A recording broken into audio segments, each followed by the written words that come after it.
45 minuta promišljanja o Hrvatskoj i Europi do treće dekade novog milenija. Ugošćujemo stručnjake, znanstvenike, poduzetnike i generiramo inkubator razmjene ideja, interdisciplinarni pristup prema jedinstvenom sadržaju. Europa ideja, Europa 2030. Europe of Ideas, Europe 2030. Krenuo je period u kojem se novinari i novinarke češće nego inače hvataju za glavu, a građani i građanke, pogotovo oni u naponu radne snage, intenzivnije nego inače razmišljaju o napuštanju lijepe naše. Mi jednostavno moramo naći načina rasteretiti plaće, pri čemu nam cilj mora biti omogućiti da prosječna neto plaća u Hrvatskoj bude oko 7.500 kuna. To je minimum do kojeg sam došla u razgovoru s našim ljudima diljem Hrvatske kad ih pitam pod kojim biste uvjetima ostali u Hrvatskoj. Cijena rada u Hrvatskoj je previsoka, rad nesiguran, plaće preniske, a produktivnost još uvijek premala. Izračunima i proračunima, da ne kažemo kalkuliranjem, ne bavi se samo predsjednica. Tu su i njeni kolege iz vlade, kao i oni iz oporbe. Svi nešto misle, žele, smatraju i drže, a građani bi onda trebali i morali prije svega izaći na izbore i zaokružiti kandidata ili kandidatkinju koji su tijekom političke kampanje uspjeli prodati najbolju priču. Vjerojatnost provedbe izloženog plana i vjerodostojnost govornika manje je bitna. Puno je veća težina na alatima koji se pritom koriste, kojima akteri političke scene zahvaćaju što je veći broj biračkog tijela. Prenose svoje poruke i na kraju zasjedaju u željenu im fotelju. Kako bismo na iduće izbore izašli informiraniji, a možda i pametniji, u ovom mjesečnom izdanju Europe ideja s komunikacijskim stručnjakom Gordanom Turkovićem i Markom Bokom iz Ureda Europskog parlamenta dekonstruiramo upravo političke kampanje. Europa ideja. Europa 2030. Za početak bitno je shvatiti da, kada govorimo o političkim kampanjama, govorimo o svojevrsnom ratu, objašnjava Turković. Potrebna je puno organizacije, puno logistike, puno koncentracije za pobijediti. Treba naglasiti da političke kampanje nisu isključivo ono što vidite u sferi medija, nego sve oni pozadinske priče, sve oni dogovori koji se događaju, tako da možete vidjeti i ovaj tjedan što se događa, potencijalni dogovori koalicije na ljevici koji propadaju ili ne propadaju i tako dalje. Bez dobre organizacije nema ni kampanje, pa tako ni komunikacije, ali ono što je najbitnije u političkoj kampanji je da osigurate svoju poruku, odredite koja je ona i da po toj poruci djelujete i onda kroz tu organizaciju je pokušate doći do birača na sve moguće načine, ili kroz terenski rad, ili kroz medije, ili kroz neke druge alate tipa društvene mreže. Iako su se od svojih početaka do danas nevjerojatno razvile, te se u njima koristi mnoštvo alata, jedna stvar ostala je ista. Koliko sam čitao o nekadašnjim političkim kampanjama i proučavao puno te neke stvari kad sam se počeo baviti ovim poslom, ono što je uvijek bilo, što je danas i slično, to je terenski dio, taj grassroots, takozvani campaigning, znači te neke alati tipa door to door, odlasci od kuće u kuće, uvjeravanje, zagovaranje i tako dalje, ali na taj narodni medijski dio, s time da recimo u Americi malo drugačije, u Americi stranke kad zakupe negativne spotove na glavnim televizijama, oni te stranke i potpišu. Kod nas to još uvijek nije praksa. Ono što je najveći pomak u političkih kampanjama bilo, pa ajmo reći od 2008. i obavljene pobjede, to je jačanje utjecaja društvenih mreža. Društvene mreže jedan su kompletno novi alat s kojim se, kako možemo primijetiti u većini slučajeva, hrvatski političari još uvijek nisu naučili služiti. A riječ je o alatu koji je iznimno bitan, ističe Turković i objašnjava zašto. Svatko je postao komentator, znači kao i u medijskom dijelu, znači svako može sad biti reporter, kogod ima mobitel, može nešto iskomentirati. Tako da ljudi više se ne bavimo onim sistemom da čovjek dobije novinu kod kuće i idući dan ta je novina već stara, on ne prosta ništa, nego to komentirati sa svojim kolegama u parku, na poslu ili liječiti križaljku. Sad ti imaš čitav jedan zid gdje ti možeš iznositi svoja mišljenja i koliko vidim u zadnje vrijeme, pa evo danas sam baš malo gledao, to ljudi te kako koriste i pišu čitaje plahte komentara, ali recimo u našem poslu nam često ti komentari služe. Mi jako puno pratimo, takozvani kroz social listening, pratimo komentare ljudi i neke poruke, neke stvari koje slažemo i po njima i djelujemo, utoliko nam pomažu. A ono ćemo naravno nama i svima ostalima koji se posvete dvosmjernoj komunikaciji na društvenim mrežama odmažu u tome što se izložen kritici više nego ikada. Marko Boko pak objašnjava ulogu društvenih mreža u kampanji koja se upravo provodi za predstojeće izbore za Europski parlament. Iz perspektive Europskog parlamenta u odnosu na sve kampanje koje su rađene za izbore, dakle od 1979. godine, pristup se jako promijenio, ali možemo vidjeti da napori ili motivacija koju Europski parlament ulaže u promociju ove kampanje je prije svega na društvenim mrežama, odnosno na internetu. Naravno, ne zapostavlja se ni ovaj terenski dio o kojem je Gordan govorio, dakle izravna komunikacija sa građanima na cesti, što bi se kolokvijalno reklo.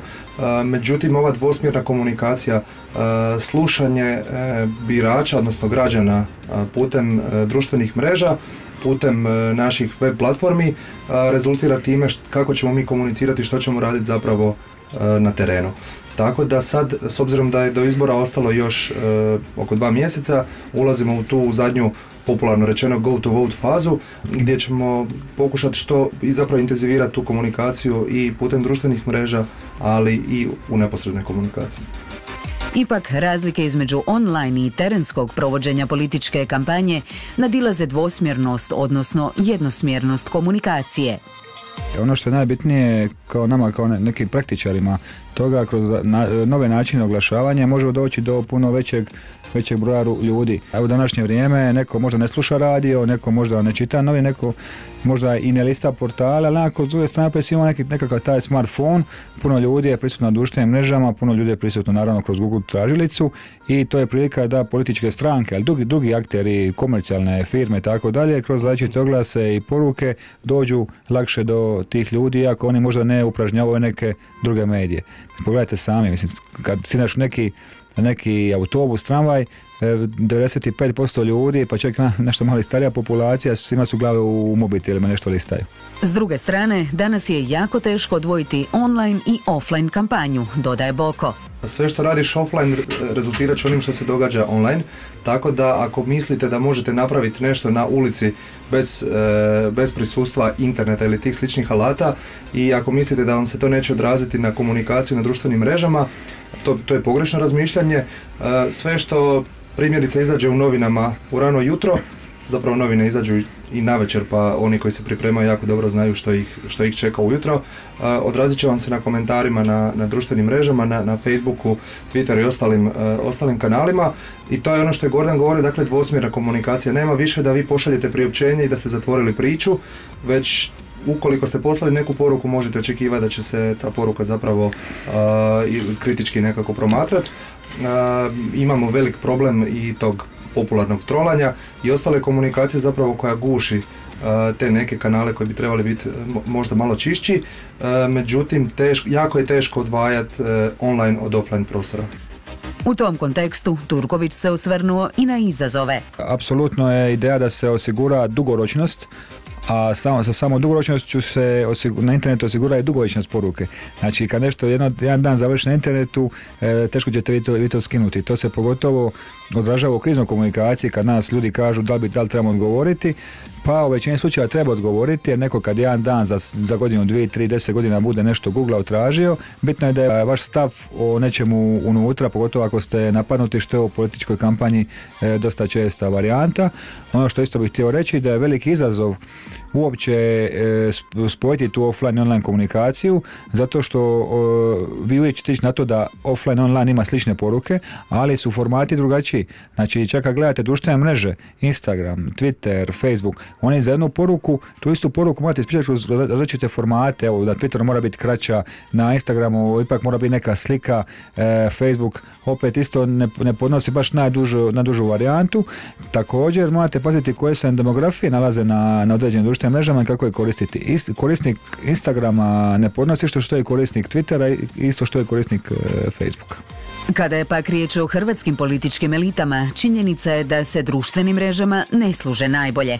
Najpopularniji propust bio je onaj HNS-ovog Ivana Vrdoljaka, koji je uoči lokalnih izbora u Zagrebu tvitao o spasu kurikularne reforme i obrazovanja, najavivši tako koaliciju s HDZ-om i priuštivši svojoj stranačkoj kolegici Anki Mrak-Taritaš lokalni poraz. Što se tiče Ivana Vrdoljaka, on je imao jednog tada mlađega momka u stranici PR-a koji mu je radio, on je uveo alat neke novine i on je prepoznao Twitter kao neki alat, zato što Twitter u Hrvatskoj nije toliko praćen od strane, to je običnih građana koliko od novinara, i tweetove novinari objavljuju neke komercijalne TV kuće i tako dalje.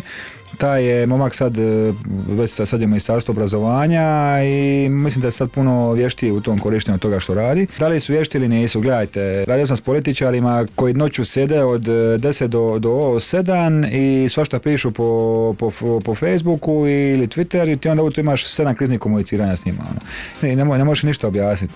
A s druge strane imate drugu krajnost, to su neki koji to uopće ne interesira, vi trebate dvosmjerno komunicirati, a od njih ne može dobiti informaciju što napisati. Znači to uvijek nešto, uvijek je to razgovor osobe koja se bavi komunikacijama i kandidata, da se oformi neki stavi neko razmišljanje. Suprotno, popularno razmišljanje da PR-ovci kreiraju razmišljanje kandidata, to bi bilo prilike pogrešno da rade. Kažem, neki se snalaze bolje, neki lošije, ali ono što ću sigurno reći, najveća pogreška je ako ste izašli na društvene mreže da ne komunicirate u dva smjera. Pogotovo na kritiku. Ako imate kritiku, pa tu kritiku ne iskoristite, okrenite u svoju korist, odgovorite ljudima i usput poentirate i da izreklamirate nešto što radite praktički. U Hrvatskoj je definitivno više političara koji ne komuniciraju od onih koji to čine, ističe Boko. Političari koji koriste društvene mreže, dio njih se trudi da to bude strukturirano, dobro ili sadržajno, međutim, kao što je Gordan rekao, to često ovisi o nekakvim stručnjacima koji im pomažu ili ne pomažu u tome. Često možemo vidjeti da se i svašta bubne u tim komentarima, prije svega na Twitteru, i političari moraju biti svjesni da su njihovi privatni kanali javni kanali. Ipak su oni javne osobe i svaki oblik njihovog razmišljanja koji izađe u prostor interneta je zapravo javna stvar. Htjeli oni to ili ne. Neki to često zaborave, pa onda možemo vidjeti kako sami sebi proizvode razne situacije, potrebe za kriznim komuniciranjem i onda im opet često niko nema pomoć pri gašenju tih vatri. Možemo vidjeti i nešto pozitivnih primjera.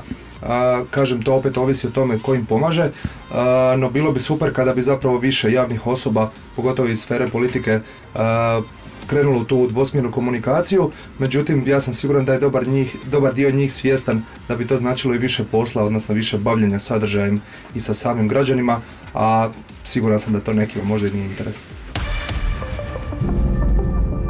Mobilnost stanovništva Europske unije, nove tehnologije, ljudska prava, škole i tržišta rada, trendovi u prehrani. Sve to je Europa ideja. Europa 2030.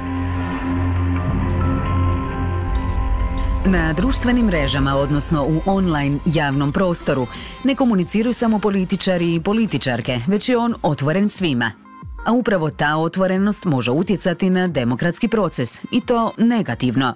Turković kaže: Ja uvijek podržavam transparentnost i otvorenost, ali to ne znači da bi trebalo sve tolerirati što se objavljuje na internetu. Znači, sad se može čuti da se smišljaju neki zakoni koji bi ograničili komunikaciju na društvenim mrežama i tako dalje. To sam čak čuo nekih ne samo desnih, nego i lijevo-liberalnih krugova. Mislim da to je opasna priča koja potencijalno vodi prema cenzuri. S druge strane, ne bi trebalo tolerirati toliko pojavu tih alternativnih ili kako vole reći lažnih vijesti, što je sad postalo veliki hit nakon Trumpa i Brexita. S tim da stvarno treba objektivno reći da su te lažne vijesti uvijek postojale i uvijek su ih ljudi koristili, samo sad je to došlo u malo prvi plan zbog interneta i njegova korištenja.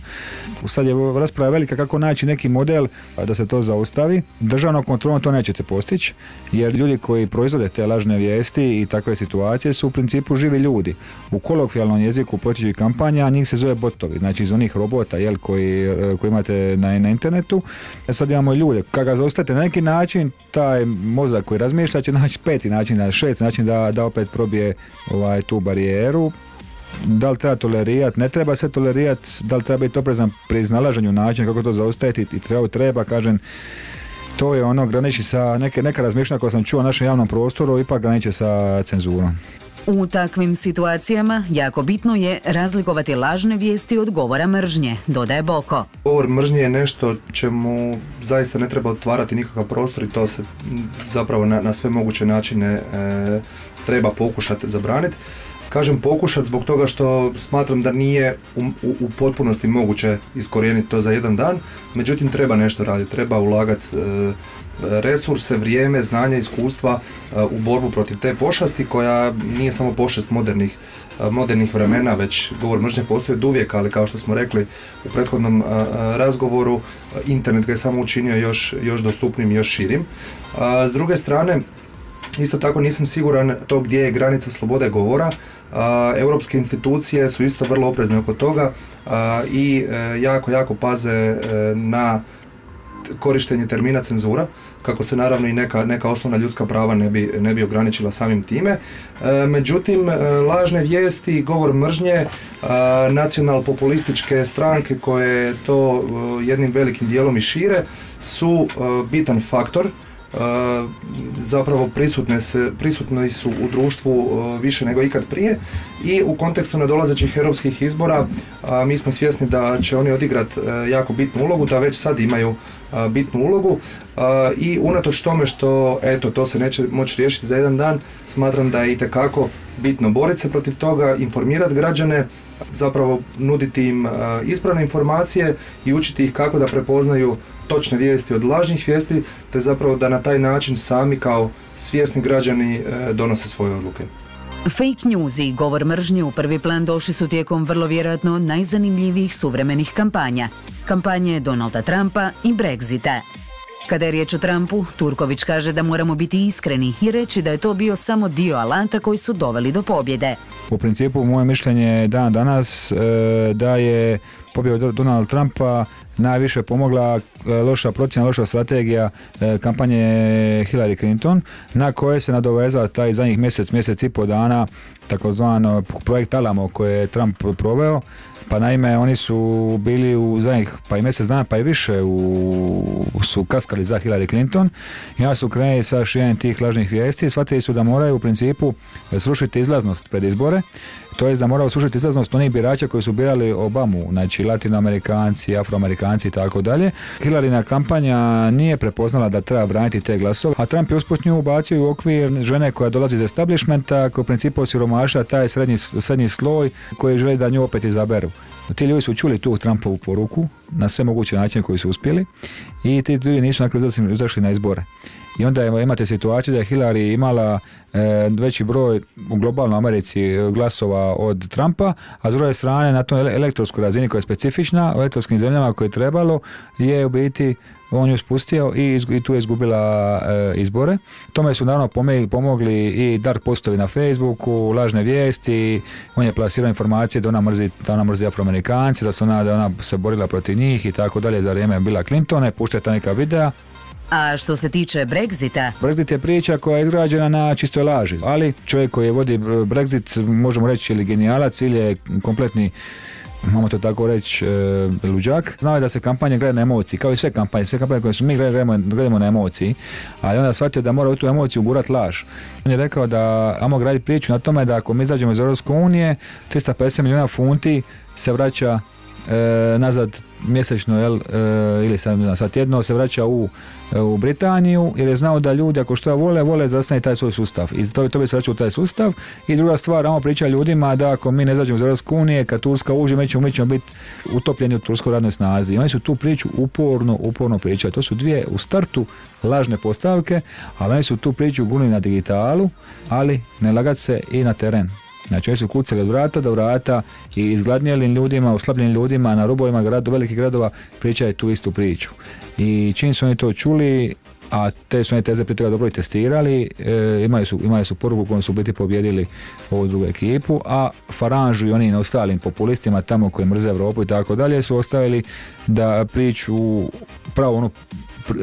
priču o mržnji prema imigrantima koju su oni onda provodili. Ali imali su dvije Brexit leave kampanje. Boko pak dodaje da je iz PR pozicije Brexit školski primjer kako se kampanja treba provoditi. Gdje se koristio teren, koristili su se digitalni alati i zapravo imali su jako dobro osmišljenu strategiju koja je bila usmjerena na one birače s kojima se niko nikad nije bavio.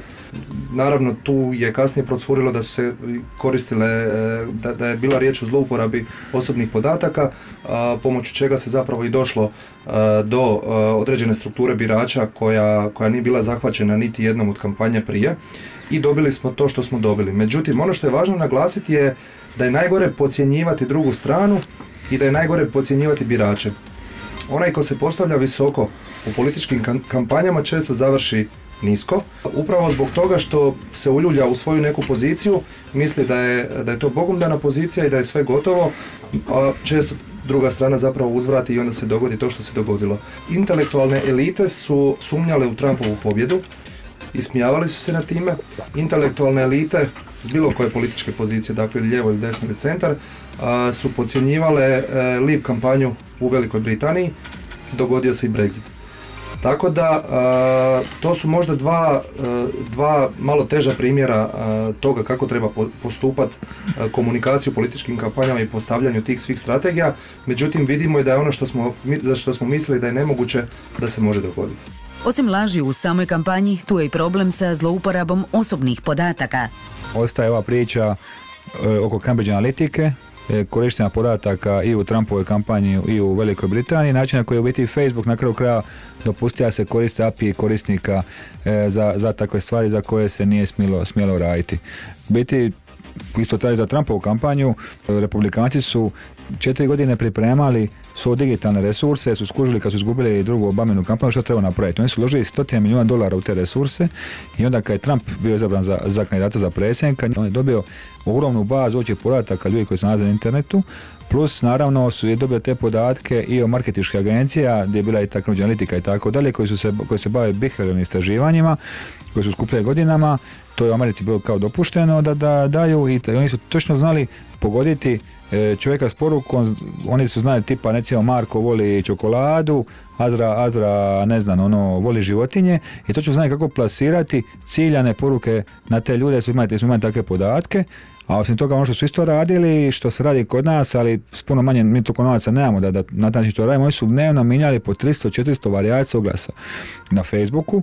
Znači, mijenjali su slike, mijenjali su riječi u jednom oglasu, sve dok nisu skužili da ljudi baš na tu formu oglasa, u toj formi, s tom slikom, s tim riječima najbolje reagirali, su to gurali dalje. Činjenica je da je zlouporaba osobnih podataka na koncu dovela do pobjede. Jedno od temeljnih polazišta u političkim kampanjama je zapravo da se te kampanje ne rade na lažima i na negativnim nekakvim emocijama i stvarima. Mi često znamo reći da se to vrati kao bumerang u glavu onima koji plasiraju laži i koji kampanje grade na nekakvim negativnim stvarima. U ovom slučaju možemo vidjeti da se dogodilo nešto suprotno i sigurno su ovi podaci pomogli tome, jer činjenica je da se kampanja oko Brexita zapravo vodila na mitovima, dakle na lažnim informacijama, a evo, došlo je ipak do Brexita, odnosno doći će. Mobilnost stanovništva Europske unije, nove tehnologije, ljudska prava, škole i tržište rada, trendovi u prehrani. Sve to je Europa ideja. Europa 2030.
Europa 2030.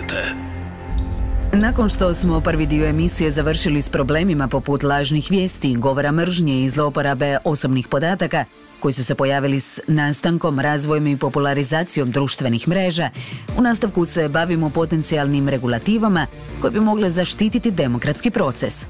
Komunikacijski stručnjak Gordan Turković polazi od problema botova.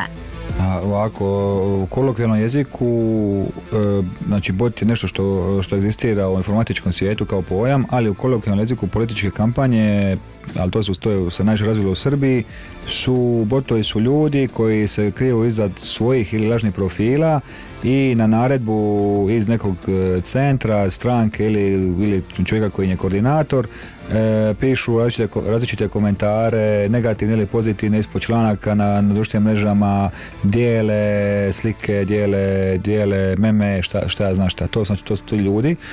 U Hrvatskoj nisam siguran da je ta mreža tih ljudskih botova toliko razvijena koliko recimo u Srbiji. U Srbiji po nekim informacijama 3.500, nekom zadnjem broju koji se uspija malo baciti oko u taj sustav i po 5 i nešto tisuća.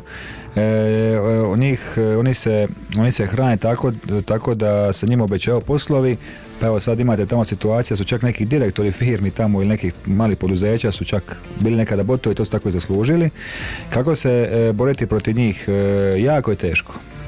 Kao što sam rekao, nekom zakonskom regulativom, blokiranjem API-a Facebooku ili nekim tim informatičkim rješenjima, čovjek će svemu tome nekako doći stavit će svoj na rep na sve te stvari, jer on razmišlja, on će naći neko novo rješenje, će neki tamo njegov koordinator naći rješenje, njemu će se onda da izvrši. Ključ bi stoga bio u kontinuiranom informiranju. Znači uz pokušaj traže neke ujednačene zakonske regulative koja neće ni blizu biti cenzura, ali mislim da se ta zakonska regulativa može najbolje iskoristiti baš u govoru mržnje. U ovom drugom načinu informiranja jako teško. Vi sada imate ne samo botove, imate sad situaciju gdje stranke pa i firme, šta ja znam, osnivaju portale. Pa ti portali izgledaju pravi, znači imaju svoj impresum i sve. Kako ćeš ti nekome tamo objasniti, oprosti, ali ti to što radiš, to je politička agitacija, to nije tvoj komentar. Kad i mainstream mediji također imaju takve komentare. Mislim da mora biti informiranje, mislim da i drugi mediji, stranke i svi ostali moraju sve više informirati ljude i pokušati pobijediti u to nekom ratu informiranja, pogotovo kad dođu na Megdan sa tim lažnim vijestima. Mislim da je lažnu vijest jako lako prepoznati i ona je jako lako provjerljiva ako se neko baš s njome hoće baviti, da dođe do informacije ali to točno ili nije i onda to na kraju i objavi.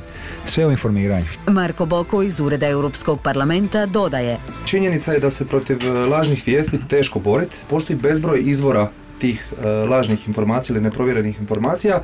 Međutim, termin fake news se uglavnom počeo koristiti iz nekakvih političkih motiva. Dakle, Trump je odgovarao na vijesti koje su bile točne u njegovom slučaju da je to fake news.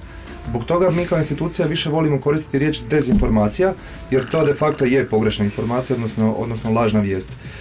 Činjenica je da, kao što je Gordan rekao, da je jako teško skidati s interneta, pogotovo sa društvenih mreža, sadržaj koji je lažan, koji nije točan ili koji se koristi u svrhu blaćenja nekoga ili zapravo umanjivanja nečije javne uloge ili funkcije.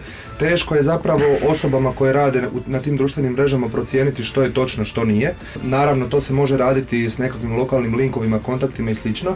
Međutim, i to je ono što u određenom trenutku može postati podložno političkom utjecaju, odnosno motivima tih strana da se nešto prijavi kao lažni sadržaj ili da se ne prijavi. Zbog toga je prevencija jako bitna. Od negdje se mora početi, na sustavnoj razini to rješavati. Je li to prvo kroz obrazovni sustav gdje će se prije svega učenicima, odnosno mladim ljudima, pokušati dati nekakav set iskustava, odnosno znanja kako se ponašati u javnom i društvenom životu, što su demokratski procesi, kako oni trebaju funkcionirati, odnosno kako treba procijeniti što je točna, odnosno istinita vijest, što je lažna vijest. No, nažalost, evo, kako se približavaju europski izbori, mi možemo vidjeti da se u mainstream politici u Hrvatskoj nerijetko može naći na lažne vijesti, pa smo primjerice nedavno na javnoj televiziji mogli čuti da će Europska unija uskoro ukinuti nacionalne reprezentacije i da će primjerice Europska unija imati svoju nekakvu europsku reprezentaciju. Dakle, to je fake news, to je lažna vijest na koju je jako malo medija reagiralo. Jedan portal je sutradan praktički razmontirao tu vijest po točkama, odnosno tu lažnu vijest, pokušaj dezinformiranja i recimo to je način borbe protiv lažnih vijesti. Dakle, uzet će se lažna vijest i jednostavno će se napisati što je u njoj laž, što je istina i kako bi se trebalo pristupiti toj tematici. Svijest o lažnim vijestima postoji, ističe Turković te dodaje. Ono što meni osobno smeta, ko smeta drugim političkim strankama i organizacijama, općenito i civilnog društva, ne znam čega, da razvijaju mjesecima, godinama sustav koji bi se trebao boriti protiv toga. Meni je najgore kad mi neko kaže mi ne možemo protiv njih, mi ne možemo ništa napraviti i tako dalje. Kao neko ko je radio nekoliko puta i tu preko granice, znači u zemlji u Srbiji gdje postoji najveća kontrola medija od strane vladajuće vlade, smo mi radili u totalno medijskoj blokadi. Mi smo odlazili toliko daleko da smo mi na nekim terenima gdje smo razumjeli da to prolazi, znali po noći tiskati novine. Jer su 2 televizije kontrolira Vučić, sve portalima on i ovo i ono, mi smo shvatili da ljudi vole čitati. Ti još uvijek tisak. Mi smo otišli, radili smo, svako noć smo doslovno imali malu tiskaru. Da dođemo do ljudi sa našim nekim vijestima svaki dan. Door to door smo radili. Znači, ne možeš reći da ne postoji materijali da ljude dodatno informiraš. Na kraju to je išlo toliko daleko da su 2-3 dana nakon naše podjele, jedan dan smo pauzirali i rekli ljudi, ovi našim tim momci što su dijeli, a momci, gdje su one novine? Mi to volimo čitati, mi volimo čitati ono što je istina. Znači, tako i u svijetu online naći materijale, modele, mjesecima, godinama razvijati dok to nemate i onda ne plakati ako ne možeš kontrirati toj drugoj strani kad za to vrijeme dođe. Osvrnuo se pritom na Živi zid. Oni se najčešće spominju u kontekstu te stranke koja to radi. Ma samo malo. Kako ću gledati to objektivno kakvi praktičar, neću gledati sadržaj. Evo, Ivan Pernar je ekipa. On nastupi u Saboru, nakon 3 minute taj video je na Facebooku. Nakon 6 minuta, 100 lajkova i komentara i tako dalje. Neovisno što on kaže. Ali evo, zašto to druga ekipa tako nema infrastrukturu? Ko ni smeta? Ne kažem da treba govoriti neke stvari koje oni govore. Puno toga ne stoji. Ali način na koji oni to rade, informiraju. To je jednaka utakmica. Europa ideja. Europa 2030. I dok Živi zid punom parom koristi društvene mreže i nove tehnologije za dezinformiranje javnosti, ostale stranke tomu nisu vične. Na pitanje kako bi političke kampanje mogle izgledati za 10 godina, Turković stoga odgovara. Hrvatska kasni za svim trendovima. Vi kad radite sa stranim stručnjacima i kad s njima pričate i tako dalje, vi možete vidjeti koji svi ti alati postoje. Oni su više manje sve neke te stvari već automatizirali. Znači mi sad pričamo o nekim razvojima nekih tehnologija, social listeninga, to slušanja na društvenim mrežama, praćenja oglasa, mijenjanja oglasa. To kod nas neki još ako i rade ručno. Amerikanac je za sve to će automatizirao i masu te ekipe koje radile i Brexit i izbore Trumpa i Hillary, svu tehnologiju prodaju u Europi. Pa evo sad recimo koliko čujem u pola savjetnika u Srbiji su stranci od Vučića i radu tu platformu koju rade. Neki od njih čak i opoziciju savjetu. U Bosni također imate prisustvo stranih savjetnika. U Hrvatskoj je to ipak nešto manje. Samo mene je frapantno, koliko znam o tome, koliko čujem, koliko pričam s ljudima, koliko biti naše stranke tehnološki zaostaju.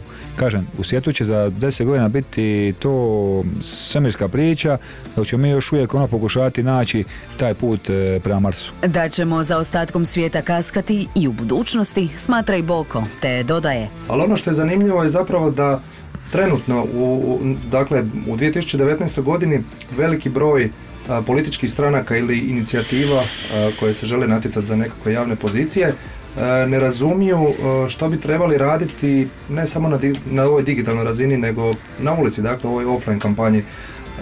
Ljudi zapravo ne da zaboravljaju, nego ne znaju da je teren zapravo ključ svega, komunikacija s građanima, izgradnja nekakve stranačke infrastrukture, odnosno svoje baze, što bi se kolokvijalno reklo, i onda se to sve može prenijeti ili preljeti na digitalnu platformu. Vidimo pojavu nekakvih novih političkih stranaka, političkih inicijativa, koje zapravo već na ovoj razini se vidi da ne razumiju nekakve osnovne postulate vođenja političkih kampanja, odnosno snalaženja u tim političkim procesima pred same izbore, a kamoli i za vrijeme samih izbora. Oni misle da, neki od njih, da je digitala ključ svega, da su društvene mreže ključ svega, s druge strane na ulici nemaju nikog svoga. pa se postavlja pitanje kome se onda zapravo oni i obraćaju u svemu tome. Dakle, zanimljivo je to staviti u perspektivu na dolazećih 10 godina, ali dok sad stvar ne funkcionira onako kako bi trebala funkcionirati, dakle, izgradnja nekakve stranačke infrastrukture i komunikacije prema samim građanima, ne pričanje nekakvih praznih priča, političenje i dakle zavođenje ljudi s nekakvim obećanjima, nego zaista stavljanje nekakvog novog sadržaja ili davanje građanima nekakve nove nade s kojom bi se mogla ta cijela priča graditi. Politička kampanja čista je integrirana komunikacija, nadovezao se Turković. Sve moguće elemente koje možete u komunikaciji koristiti, od tehnoloških rješenja pa do i pješačkih rješenja, znači od aplikacija, web platformi, šta god, sve smo to vidjeli, sve se to može raditi, samo eto u Hrvatskoj, mi smo to razvijeli nekim drugim zemljama, u Hrvatskoj iz nekog razloga to još uvijek se na toj razini ne radi. Ovo što je apsolutno, što je Marko rekao, ovo što se sad događa u našoj politici, evo ja ću biti još i konkretniji, u ovoj sferi centra pa prema ljevici, ovo je jedno nerazumijevanje političkih odnosa, način vođenja kampanje ne ide u dobrom smjeru. Mislim da, evo da dajem jednu malo osobniju notu, znači da Hrvatska je zemlja kojoj treba jedna jača oporba, koja može kontrolirati stranku koja je na vlasti, pa čak i kad HDZ nije na vlasti, da je dobra oporba koja će kontrolirati njih kad budu na vlasti, ali oni smjerno to, mi tako to ne izgleda, jel? Oni se svađaju, ne znaju što treba napraviti, a komunikacija je, njihova obična komunikacija je nerazumljiva, a kamoli još da je pretoče na društvene mreže i na ostale kanale. A dok ovi naši tek uče kako formirati koherentnu poruku, na globalnoj razini napredak se kreće nezaustavljivim tempom. Social listening i upravljanje oglasima toliko su napredovali i napredovaće da se postavlja pitanje hoće li se za 10 godina moći vjerovati i jednoj informaciji koja do nas dođe. Ja ne vjerujem više ničemu sada. Ne trebam čekati 10 godina. Sve propitujem, danas mi je moj kolega rekao da sam ja najveći paranoik u zemlji, ali na kraju se sve nekako, kad povezuješ, mi smo nekako naučili, nisam bio paranoik, nego postaneš, ali u principu, kad malo povezujemo točkice nekih stvari, onda se na kraju pokaže da je to istina. Sad neke javne tajne izađu, pa ti kažeš, ma to sam govorio, a ima 10 godina. Razumijete? I to je to jednostavno. Ne znam, evo iskreno, sve će se na to da se ljude informira kako nešto prepoznati. Znači, nakon će se svesti na to da na razini čovjeka, kad mu ti daš svu tu informaciju koju si mu dužan dati, on sam kaže i da sam procjeni je li to istina ili to nije, ali gledajte, lažno informiranje, dezinformiranje, kako god ćete to zvati, uvijek postojalo. Od kad postoji politike, od kad se prvi čovjek popeo na onaj kutiju sapuna u nekom Hyde parku i ne znam, i počeo držati govor, od tad postoji lažno informiranje. On ako govori istinu, nekom drugom uglu je govorio da on laže jer je on ovakav i onakav. I to će uvijek postati sad. Imamo sad to i online svijetu, kažem, ono što je veliki plus, a i minus online svijeta, što sada svako može biti taj čovjek na kutiji sapuna u svakom momentu. Iz tramvaja, iz sigurnosti svoga doma, iz kauča, komentirati i odlučivati. A upravo zato što živimo u takvom svijetu, uoči izbora za Europski parlament, koji će se održati 26. svibnja, pokrenuta je institucionalna i nestranačka kampanja Ovaj put glasam EU, objašnjava Boko. Kampanja se događa na nekoliko sfera, dakle online sfera je jedan jako bitan dio, međutim nastavno na sve ovo što smo sada govorili, jako puno ćemo biti u offline sferi, odnosno na terenu, što bismo to rekli.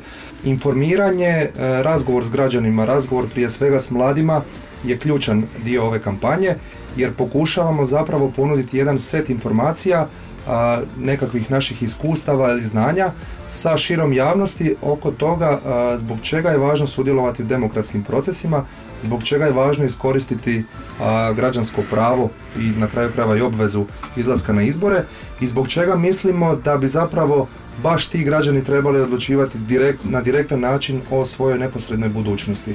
Izlaznost na prošle izbore za EU parlament iznosila je tek 25%, od čega je samo 13% bilo mladih. To možemo vrlo slikovito prikazati da je naših, dakle ovih proteklih 5 godina odlučio netko drugi umjesto nas, a da je jako mali broj građana koji su bili organizirani na koje kakve načine odlučili iskoristiti to svoje pravo i zapravo utjecati na naš svakodnevni život. Bitno je istaknuti i da većina hrvatskog građanstva i dalje pogrešno smatra da vijesti iz Europske unije spadaju pod vijesti iz svijeta. Žalost, i dalje dobar dio građana nije informiran oko toga koliki postotak nacionalnog zakonodavstva svoje korijenje vuče zapravo iz uredbi, zakona, direktiva koje su nastale na razini Europske unije, odnosno u Europskom parlamentu.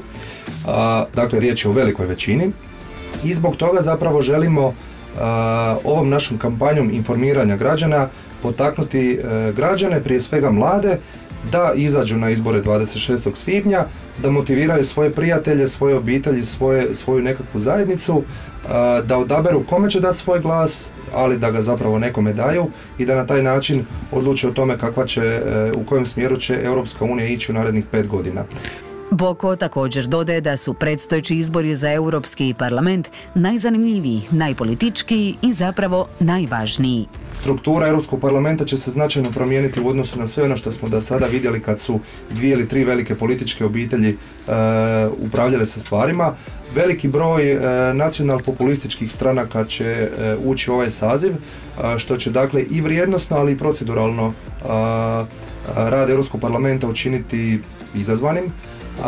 Tako da vidjet ćemo kako će struktura parlamenta, pogotovo uzevši u obzir i sam Brexit koji se treba dogoditi 29. ovog mjeseca, kako će to utjecati na cijelu političku priču. Mi ćemo kao ured Europskog parlamenta u Hrvatskoj obilaziti gradove, županije, općine do samih izbora, razgovarati s građanima, informirati ih i zapravo im pokušati pokazati da će njihov glas zaista utjecati na to kako će izgledati Europski parlament. A što se učestalog jedan glas ništa ne znači i opravdanja tiče?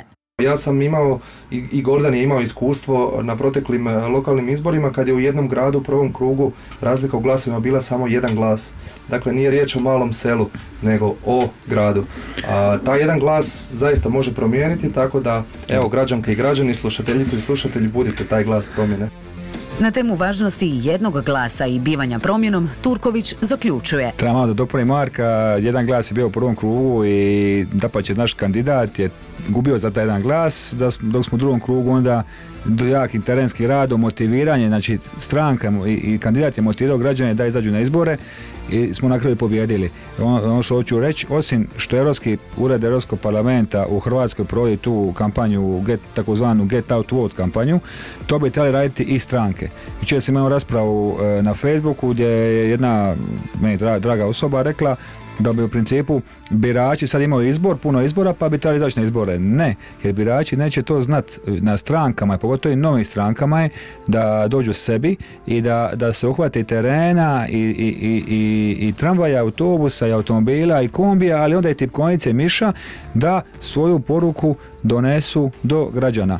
Bez motiviranja građana od strane stranka da izađu na izbore za neki cilj koji oni žele propagirati, neće biti ni povećanja izlaznosti. Nažalost, zadnji put je bila 25%, sad bi mogla biti tako 25, 27, možda se nategne na 30%, ali to je opet sve ništa i ne znam, evo kažem, ako želite promjenu, bolje društvo, radite na tome. Europa ideja. Europa 2030. Time smo došli do kraja ovog mjesečnog izdanja Europe ideja. Emisiju urednički potpisuje Azrajaš. Glasom Lucija Čeć. Produkcija Jamat FM. Priprema, realizacija i objava programskog sadržaja sufinancirani su sredstvima Medijskog fonda Europskog parlamenta. Urednički sadržaj i stavovi izneseni u ovom programskom sadržaju su autorski i ne odražavaju službeno stajalište Europskog parlamenta. Zahvaljujemo na slušanju. Europe of Ideas, Europe 2030. Slušali ste Jamatovu Europu ideja, blueprint za Europu 2030.